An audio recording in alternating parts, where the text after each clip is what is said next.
that by October, all taxis would have to have air conditions. I don't know if that's only for Abuja, That's for Abuja. But these are things that other states ought to be here to hear and go back and work on implementing in their own states.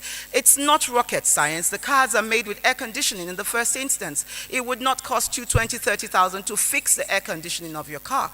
So these are kind of issues that come out of these summits that I hope that all who are listening, both at the state level and at the federal level, will join hands together to make sure that we deliver on excellence to the tourists. And we are all tourists as well.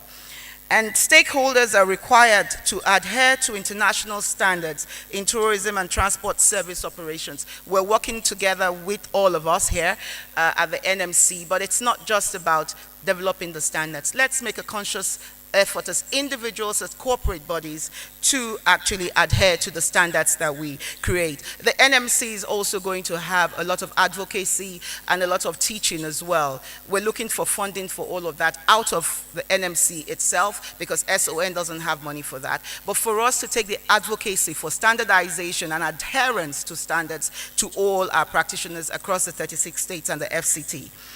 And then the managers, employees, employers, and stakeholders should be integral parts of regulating the industry. So for all of us, for instance, if I'm a regulatory agency, then there must be a practitioner, probably the president of FTAN, sitting on my board.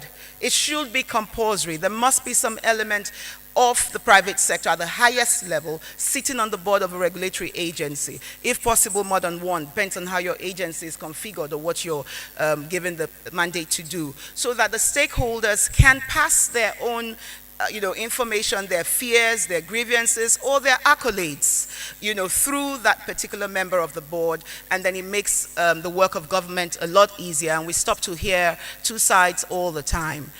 I thank you very much for your time. I thank you very much for being here. And I hope to see you next year. I know there's a bid out for the city that will host the 2019 version of this particular Transport and Tourism Summit. I look forward to my state, Anambra State, Bayelsa, don't be annoyed. I look forward to my state, Anambra State, bidding for and winning that, or Lagos State. But states should please get involved. This is very serious business. I'm sure next year we'll probably invite security. It was an element that we maybe missed out, even if they're not part of the title, but security is a very, very critical area of tourism and transportation. Thank you all and have a good evening.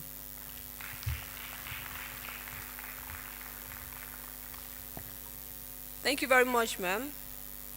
If you're lobbying for states to host the next summit, I think you want to consider Cross River State. Just remember Ekpang Kukwo, Anyane Ekpang, Afang, Edika Ikong. When you just keep thinking of all those kind of beautiful meals, and then just find yourself in Calabar. We have some items here lost and found, a wristwatch and a bracelet. Please come later for identification and collection. We'll move on quickly to the next topic. Development of inland infrastructure for all year-round navigation and seamless movement of persons and goods in the nation's inland waterways on PPP basis for social and economic development. And this will be presented by Dr. Akor SU, Deputy GM Research, on behalf of the MD NIWA. Thank you.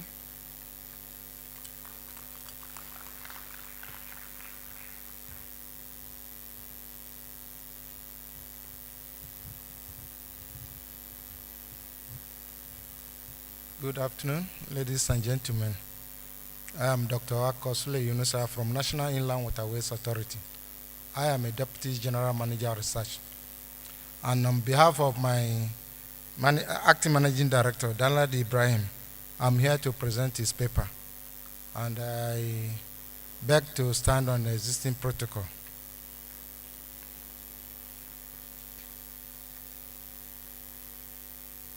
I wish to congratulate the organizers of this event with the theme, Tourism and Transportation, Key Sectors for Economic Diversification, Sustainable Growth and Development.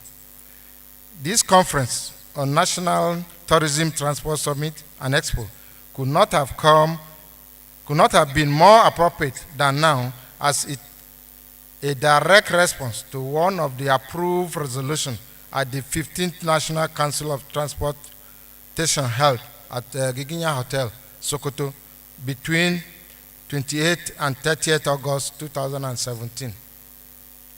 Specifically, the Council, in paragraph 5.29 of the communique, approved collaboration among the Institute for Tourism Professionals, Federal Ministry of Transportation, and other relevant agencies in the transportation sector to promote tourism.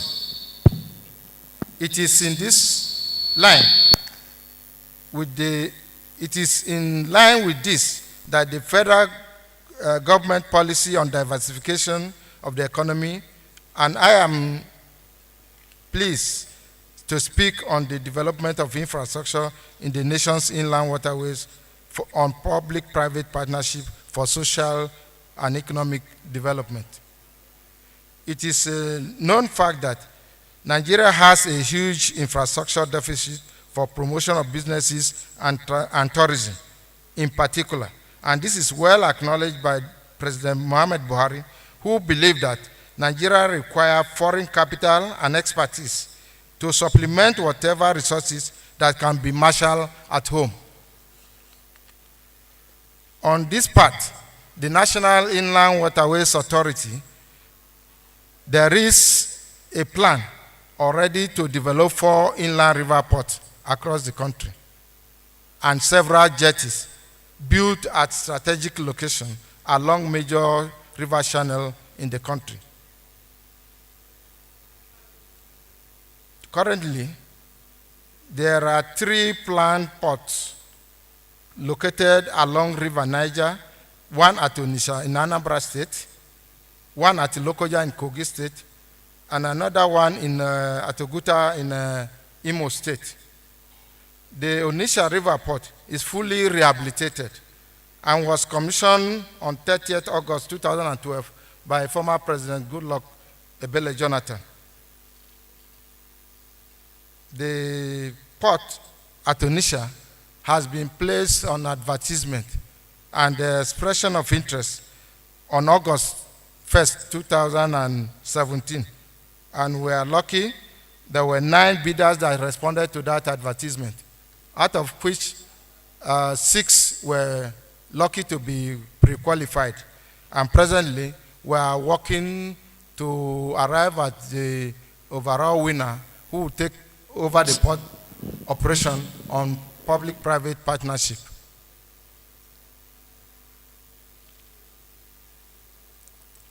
Now, the other 3 ports at different locations are also at different stages of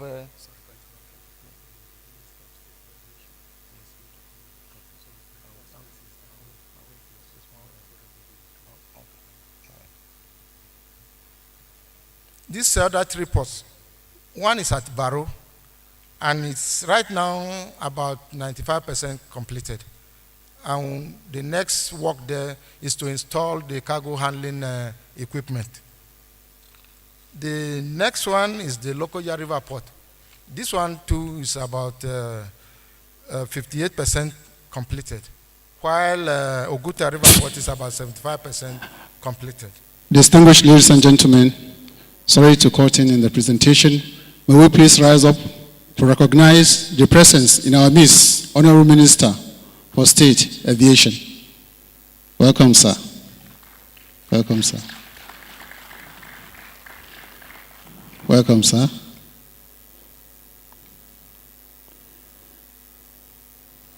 The very success of this summit lies solely on the shoulder of the Honorable Minister. The Honorable Minister has done a lot directing parasocials and agencies under his ministry to collaborate, cooperate, and support for the successful takeoff of this summit. Honorable Minister, sir, we thank you. We're very much grateful. We're happy for your presence. Presenter, continue. All right, thank you. These 3 ports under construction when completed, will be concession to private sector for management. And this is in line with ICRC regulation, and popularly we call it ICRC Act of 2005. The process of concessioning the Onitsha River Port is presently on. In light of this, we believe that this conference will serve as a strong boost and confidence building in transportation's ability to contribute immensely towards tourism promotion in this country. To achieve this goal, it is expected that the federal government, through its relevant ministries and agencies, provide the enabling environment, which include regular dredging for us in inland river transport and other appropriate river training works, funding acquisition of boats and barges, as well as provision of adequate security along the river channels and other vital support intervention. And as a strong voice in the tourism industry, the Institute for Tourism Professionals has a serious role to play in supporting the federal government to bring about the accelerated economic development that we'll enjoy through tourism. Once again, we congratulate the organizers for putting up this timely conference, and let me assure you of the readiness of NIWA to support the collaboration in the future, as earlier directed by the Federal Ministry of Transportation. Thank you. Thank you. Thank you for listening.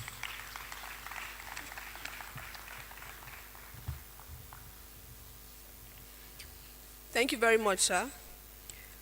We'll move quickly on to the next presentation on the role of transportation and tourism in social-economic development, to be presented by Comrade Ugu Henry Ejiofor, Deputy National Secretary General, representing High Chief Alhaji Musa Shehu, who is the Executive National President of Road Transport Employers Association of Nigeria. 5 minutes. 5 minutes. I know you're going to give me more than that. Good afternoon. Honorable Minister, sir, permit me to stand on the existing protocol.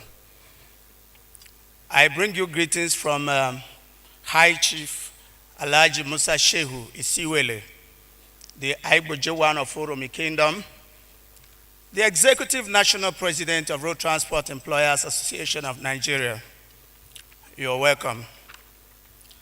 Because of time, they gave me 5 minutes, so I'm going to kind of rush it.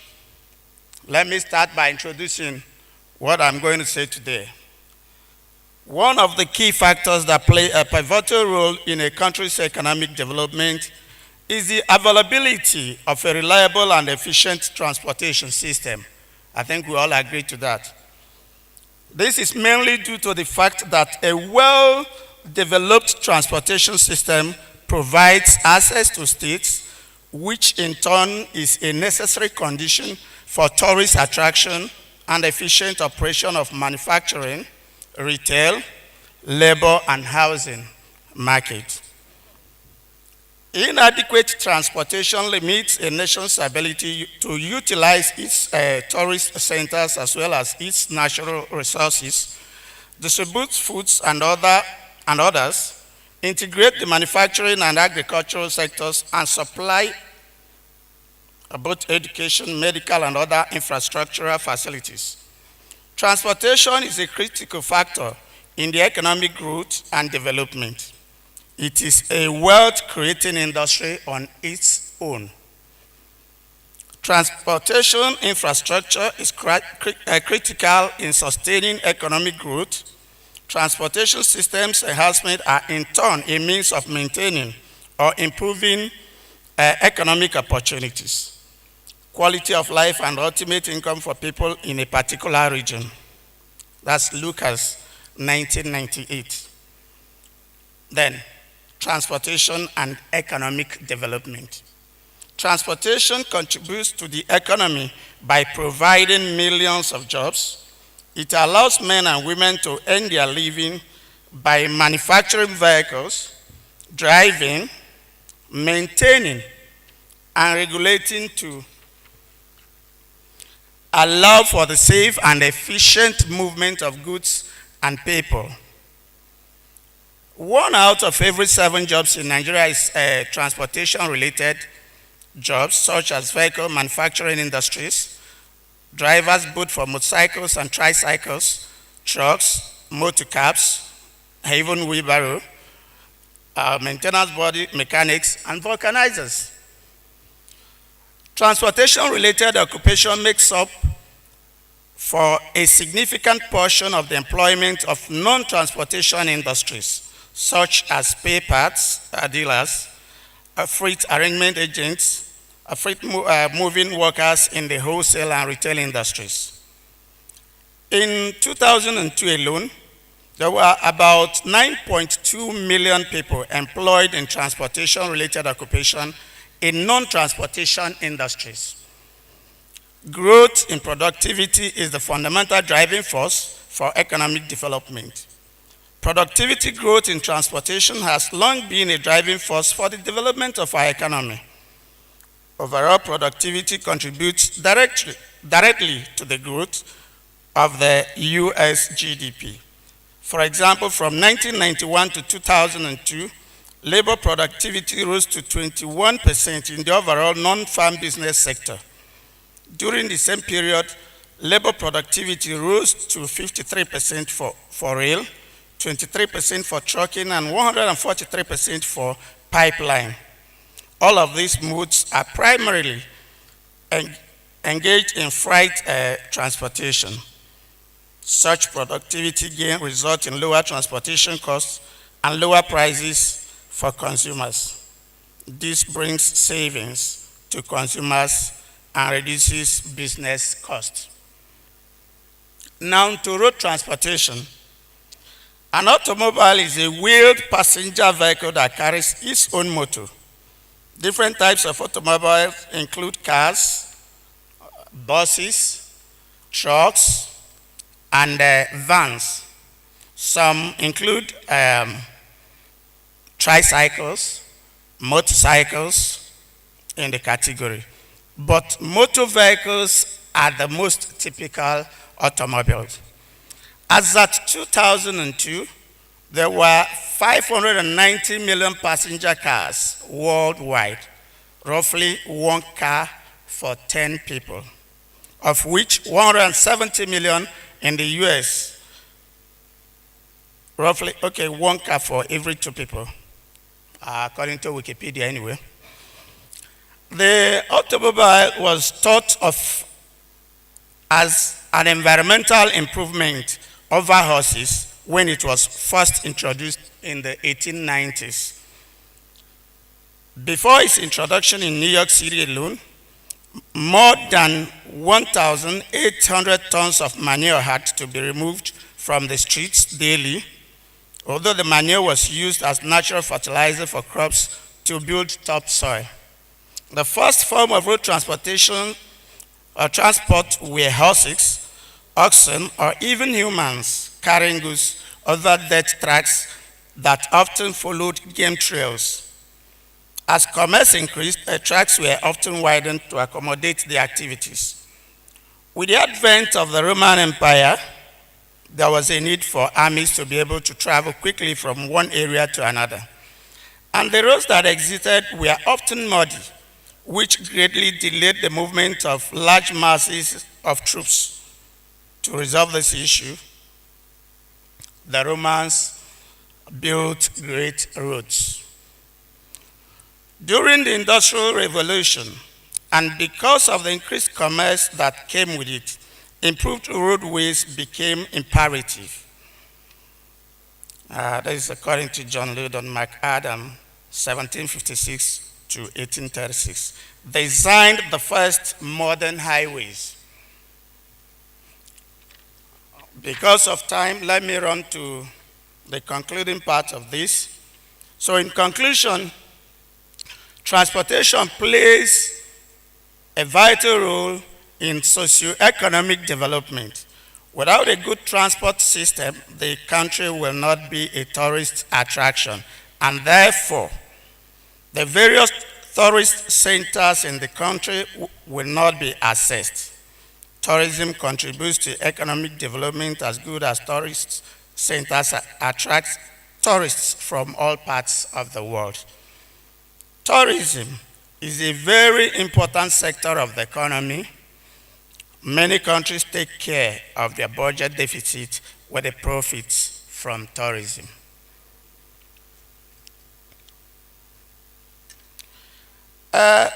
Matheson and Wall, 1982, defined tourism as the temporary movement of people to destinations outside their normal places of work and residence. It is difficult to think of tourism without transportation. We must marry the two in this country. It will not be sufficient to have this understanding at the national level, and it may not suffice at the same state, at the state level. The successes of transportation investment vary from states or from rural and urban corridors. Research on the role of highways and lane expansion in economic development, for example, shows that improvement in rural highways connections between communities have significant economic benefits, even if there is no congestion. With this, I want to say thank you very much for listening. God bless you. God bless Nigeria. Thank you very much. Thank you very much, comrade. Please, I quickly call Alhaji Sule to continue the program.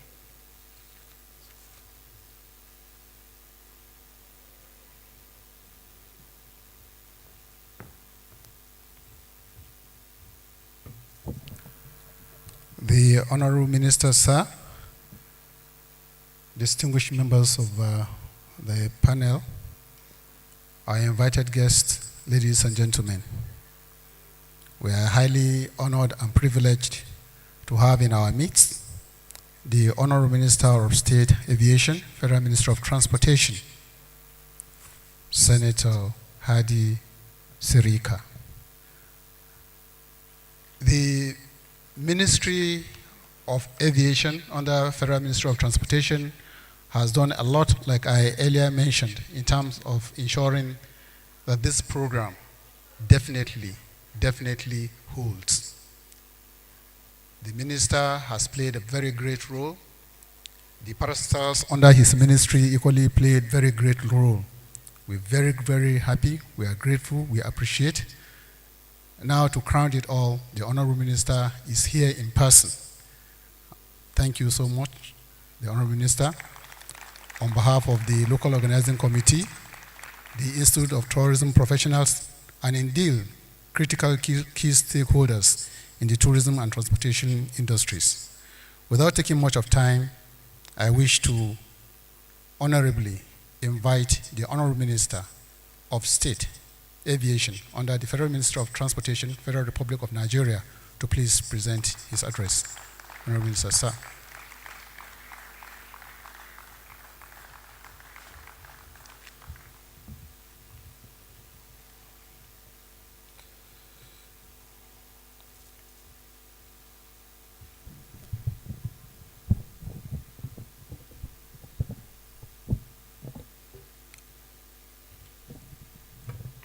May I respectfully observe all protocols to save time.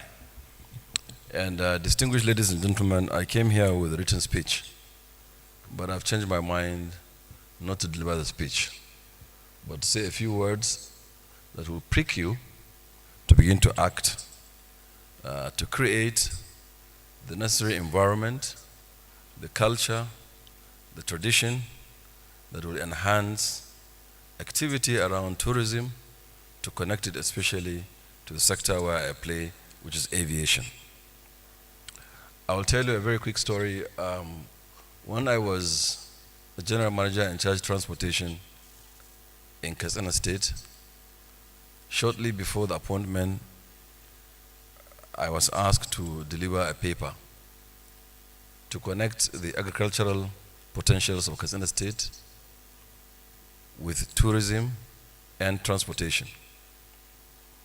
And it was a task because I know nothing about tourism or agriculture. Tourism, perhaps by extension, being an aviator. But I thought, and I said at that time, that if you imagine Kenya, people go to Kenya. The tourism in Kenya drives the economy of Kenya. But what do we go to Kenya to see? We don't go to Kenya to see tall buildings or tarred roads or movies. We go to Kenya to see nature, to see wildlife and nature. But then why don't people come to Nigeria? Because we didn't develop our tourism potentials. In Kenya, what do they go to see there? The Maasai people. These Maasai people were told they travel 200 kilometers and they live on their animals. That is the cows. And they wear beads and they hold stick and they dance. And they're very, very brave. They meet animals along the way and they fight them.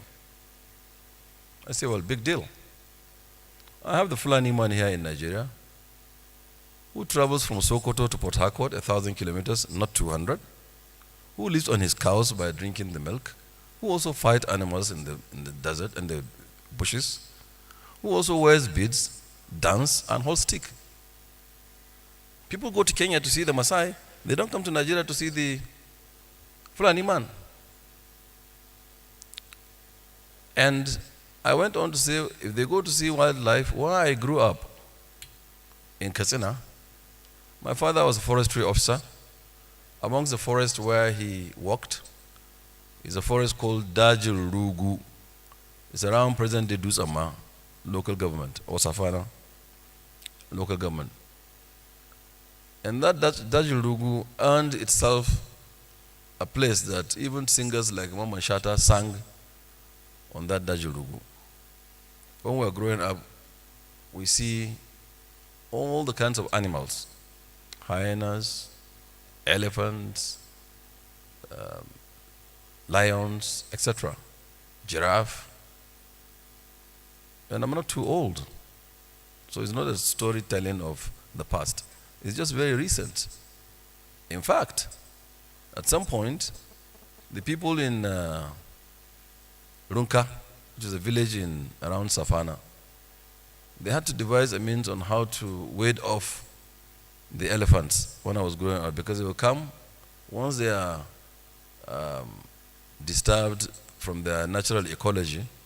They get so upset, they follow to the village and take their harvests and eat it all and destroy the village and go.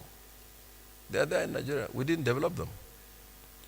So I believe tourism is extremely important, but is not sold in Nigeria. I have quite a number of things that are there in my own state that I believe the world wants to see, and they will come. But then, of course, when you have all these tourism potentials all over the world, Dubai is tourism. Today is one of the biggest economy in terms of strength of economy. It's tourism, it's not oil. For me, tourism is more than oil, really. And I will share a few numbers with you from ICAO, International Civil Aviation Organization, the World Bank, and IATA, which I know you know. But then all of this, it needs to be connected. If you are a tourist, you need to go to where the tourism is. And believe it or not, 45% of tourists arrive their destinations by air. So there must be synergy between air transportation and tourism for tourism to do extremely very well, and of course for aviation to also do very well.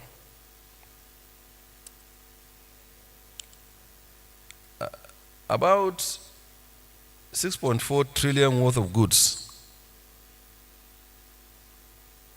or 35% of all those goods transported by value are transported through aviation. And a good number of that is to create tourism.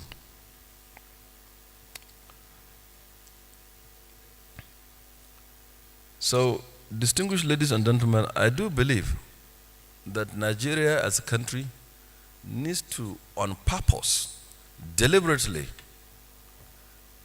rethink, redraw, and redesign the policy around tourism to ensure that it will take the place of oil.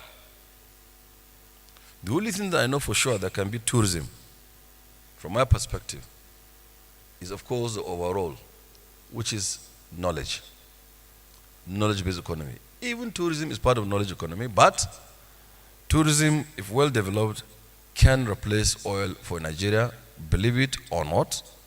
Too many countries are living on tourism.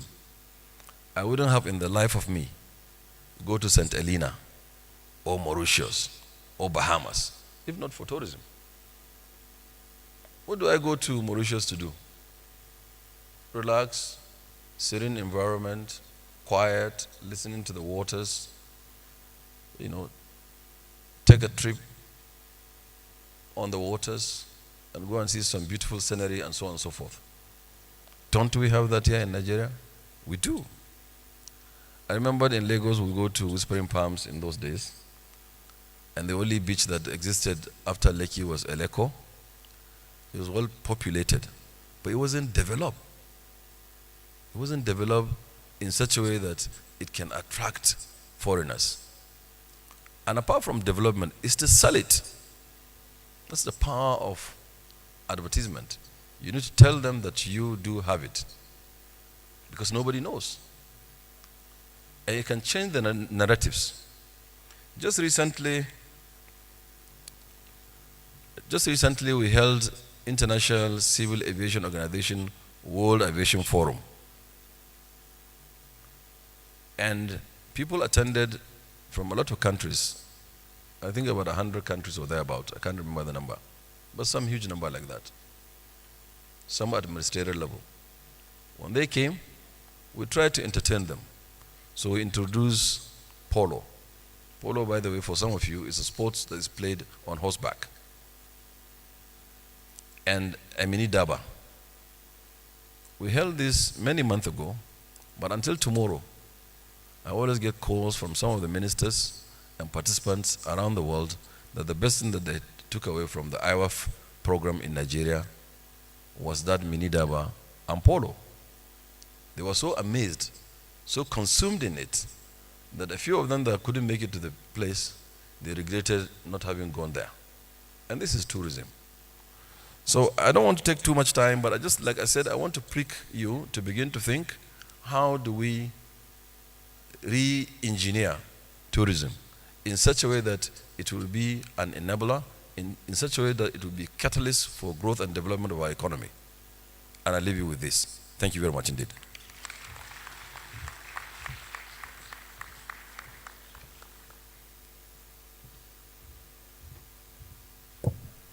Thank you very much, Honorable Minister. At this point, we'll quickly call on all MDs, CEOs, DGs, and principal officers here present to please come up for a group photograph with the Honorable Minister. Quickly, please. All MDs present, CEOs, DGs, and other principal officers.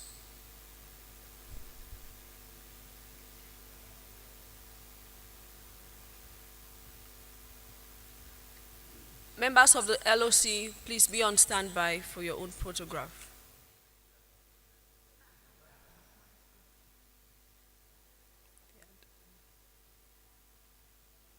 Did you take what?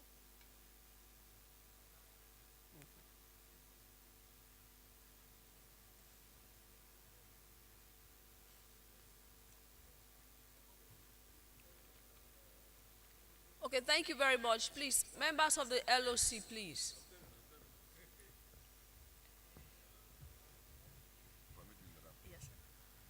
Permit me for the break of protocol. I'm a very practical person. Standing right here with me is Malam Abubakar Lawal Musawa. In his place, in his village in Musawa, there used to be a very famous crocodile. It's called Kada Musawa.